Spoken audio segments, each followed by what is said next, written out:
जाड़े थरुछि कोरापुट सर्वनिम्न तापमात्रा 5 डिग्री तलकू खसिबा परे कोरापुट राजुगुड़ा चलित वर्षर प्रथम तुषारपात देखा मिली। राजुगुड़ा ग्रामर धान खलारे धान केंडा उपरे मंगलवार राति तुषारपात होता। बुधवार सकाळे स्थानीय लोक माने देखा पर खलारे भिड़ जमी।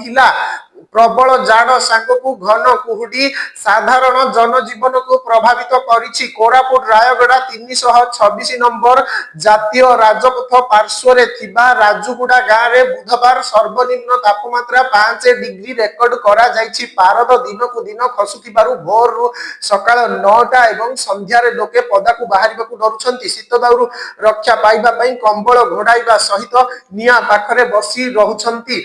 ग्रामांचल और पार्वत्यांचल गाँ गुड़िक तापमात्रा आहरी तलकू खसुथिबारु जीवन यात्रा व्याहत होइछि। पाणीपाग विभाग सूचना अनुसार कोरापुट जिला सदर महकुमार पारद 10.7 डिग्री रहिथिबा बेले सेमिलीगुड़ा 5 डिग्री तापमात्रा रेकर्ड करा जाइछि।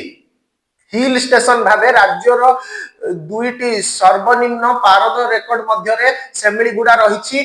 11 तारीख सकाळ 8:30 पर्यंत मध्यम धरणर कुहुडी रहिबा नै सतर्क सूचना जारी करिछि पाणीपाग विभाग।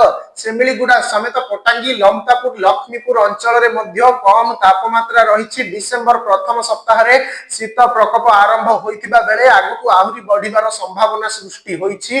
अन्य पक्षरे शीतर मजा नेबा पई बाहर राज्य और अन्य जिल्लार हजार हजार पर्यटक कोरापुट अभिमुखे आसी विभिन्न पर्यटन स्थली बुलिबा सह भोजी भातर आसर जमाउछंती।